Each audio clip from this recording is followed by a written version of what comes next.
S, big breaking news. ಲಂಚ ಪಡೆದ ಮಹಿಳಾ ತಹಸೀಲ್ದಾರ್ 4 ವರ್ಷ ಜೈಲು ಶಿಕ್ಷೆ ಅಂತ ಹೇಳ್ಬೋದು. ಇದು ಕಲಬುರ್ಗಿ ಜಿಲ್ಲಾ ಕೋರ್ಟ್ ಅಲ್ಲಿ ಆದೇಶ ಆಗಿರುವಂತದ್ದು. 2017 ಏನು ನಡೆದಿತ್ತು, 1 ಲಕ್ಷದವರೆಗೆ ಲಂಚವನ್ನ ಬೇಡಿಕೆ ಇಟ್ಟಿರುವಂತ ಮಹಿಳಾ ತಹಸೀಲ್ದಾರ್ ಅಂತಾನೆ ಹೇಳ್ಬೋದು. ಇವರು ಏನು ಈ ರೀತಿಯಾಗಿ ನಡೀತಾ ಇರುವಾಗ ಏನು ರಾಜಾರೋಷವಾಗಿ ಲಂಚವನ್ನ ಸ್ವೀಕರಿಸಿದ್ರು. ಅದು ಒಬ್ಬ ಮಹಿಳಾ ಅಧಿಕಾರಿ ತಹಶೀಲ್ದಾರ್ ಅಂತಾನೆ ಹೇಳ್ಬೋದು. ಇದು ಕಲಬುರ್ಗಿ ಜಿಲ್ಲೆ ನ್ಯಾಯಾಲಯದಲ್ಲಿ ಜೈಲು ಶಿಕ್ಷೆ ಪ್ರಕಟ ಆಗಿರುವಂತದ್ದು. ಯಾಕೆಂದ್ರೆ ಇಂಥವ್ರಿಗೆ ಶಿಕ್ಷೆ ಆದಾಗ ಭ್ರಷ್ಟತೆಯನ್ನ ಸ್ವಲ್ಪ ತಡೆ ಹಿಡಿಬಹುದು ಅನ್ನೋದನ್ನು ಕೂಡ, ಯಾಕೆಂದ್ರೆ ಅಲ್ಲಿರುವ ಸಾರ್ವಜನಿಕರ ದುಡ್ಡಿನ ಆಮಿಷ ಒಡ್ಡಿ ಬರೆ ನಂದೇ ದರ್ಬಾರ್ ನಂದೇ ಸರ್ಕಾರ ಅನ್ನುವ ರೀತಿಯಲ್ಲಿ ನಡೀತಾ ಇರುವಂತಹ ಸಾರ್ವಜನಿಕರಲ್ಲಿ ಈ ರೀತಿಯಾಗಿ 4 ವರ್ಷ ಜೈಲು ಶಿಕ್ಷೆ, ಸುಮಾರು 1 ಲಕ್ಷದವರೆಗೆ ದಂಡವನ್ನ ವಿಧಿಸಿರುವಂತ ನ್ಯಾಯಾಧೀಶರು. ಇದು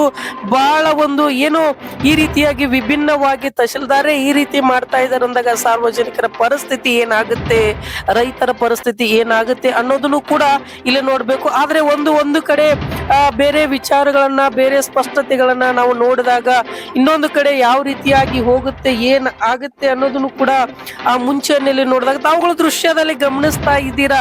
ಇವರೇ ಆ ಮಹಿಳಾ ತಹಶೀಲ್ದಾರ್, ಕಲಬುರ್ಗಿಯಲ್ಲಿ ಇವರೇ ಕಾರ್ಯನಿರ್ವಹಿಸ್ತಾ ಇದ್ರು. ಅಫ್ಜಲ್ಪುರದಲ್ಲಿ ಮಹಿಳಾ ತಹಶೀಲ್ದಾರ್ ಆಗಿ ಇವರು ಕಾರ್ಯನಿರ್ವಹಿಸ್ತಾ ಇದ್ರು. ಆದ್ರೆ ಅಲ್ಲಿನ ಕಿರಿಕಿರಿ ಅಂದ್ರೆ ಸಾರ್ವಜನಿಕರಿಗೆ ಏನು ಒಂದು ವೇಳೆ ಬೇಸತ್ತು ಹೋಗಿರುವಂತ ಸಾರ್ವಜನಿಕರು ಅದನ್ನ ಮಿತಿ ಮೀರಿದಾಗ ಲೋಕಾಯುಕ್ತರಿಗೆ ದೂರನ್ನ ಸಲ್ಲಿಸಿದಾಗ ರೆಡ್ ಹ್ಯಾಂಡ್ ಆಗಿ ಸಿಕ್ಕಾಕೊಂಡಿರ್ತಾರೆ. ಇದು ನಿಜವಾಗ್ಲೂ ಇದು ಸಾರ್ವಜನಿಕರಿಗೆ ಮತ್ತು ಏನು ಈ ರೀತಿಯಾದಂತ ಅಧಿಕಾರಿಗಳಿಗೂ ಕೂಡ ಬಹಳ ಒಂದು ಬಿಸಿ ಮುಟ್ಟಿರೋ ತರ ಆಗಿರುತ್ತೆ. ಯಾಕೆಂದ್ರೆ ಸಾರ್ವಜನಿಕರು ಓಡಾಡೋದು ಇಂತ ಮೇನ್ ಆಗಿ ತಹಸೀಲ್ದಾರ್ ಕಚೇರಿ ಮುಂದ್ಗಡೆನೆ. ಆದ್ರೆ ಇಂಥವರೇ ಲಕ್ಷಕ್ಕೆ ಹಣವನ್ನ ಬೇಡಿಕೆ ಇಟ್ಟಾಗ ಸಾರ್ವಜನಿಕರು ಅದು ಹೇಗೆ ಕೆಲಸ ಕಾರ್ಯಗಳನ್ನ ಮಾಡ್ತಾರೆ ಅನ್ನೋದನ್ನು ಕೂಡ ಇತ್ತು. ಆದ್ರೆ ನಿಜವಾಗ್ಲೂ ಇದು ಈ ಕೋರ್ಟ್ ಆದೇಶ ಮಾಡಿರೋದು ಬಹಳ ಸ್ಪಷ್ಟತೆ ಮತ್ತು ಈ ರೀತಿಯಾಗಿ ನಿಕಟವಾಗಿ ಒಬ್ಬ ಅಧಿಕಾರಿಯ ಜೊತೆಗೆ ಈ ರೀತಿಯಾಗಿ ಆದೇಶವನ್ನ ಹೊರಡಿಸ್ತಾರೆ ಅಂದ್ರೆ ನಿಜವಾಗ್ಲೂ ಖುಷಿ ಆಗುತ್ತೆ.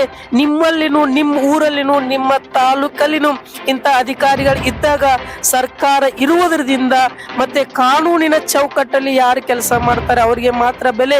ಇಲ್ಲದಿದ್ದರೆ ನಿಮ್ಮ ಧೈರ್ಯದಿಂದಲೇ ಇಂಥ ಅಧಿಕಾರಿಗಳ ಏನು ಸಸ್ಪೆಂಡ್ ಆಗೋದಕ್ಕೆ ಇದೊಂದು ಮೂಲ ಕಾರಣ ಅಂತ ಹೇಳಿ ಇದು VMTV ಕರ್ನಾಟಕ ಬಿಗ್ ಎಕ್ಸ್ಕ್ಲೂಸಿವ್ ಮಾಹಿತಿ. ಇದು ಕಲಬುರ್ಗಿ ಜಿಲ್ಲಾ ಕೋರ್ಟ್ ನ್ಯಾಯಾಧೀಶರು ಹೊರಡಿಸುವಂತದ್ದು. ಇವರು ಏನು ಒಂದು ವೇಳೆ ಮುಂದುವರೆದಿದ್ದಾದ್ರೆ ಮತ್ತೊಂದು ಶಿಕ್ಷೆ ಪ್ರಕಟ ಆಗುತ್ತೆ ಅನ್ನೋ ವಿಚಾರವನ್ನು ಕೂಡ ನಾವು ಮಾಹಿತಿ ಸಿಕ್ಕಿರುವಂತದ್ದು. ಅಫ್ಜಲ್ಪುರದಲ್ಲಿ ಈಗಾಗಲೇ ತಹಶೀಲ್ದಾರ್ ಆಗಿ ಕಾರ್ಯನಿರ್ವಹಿಸ್ತಾ ಇದ್ರು.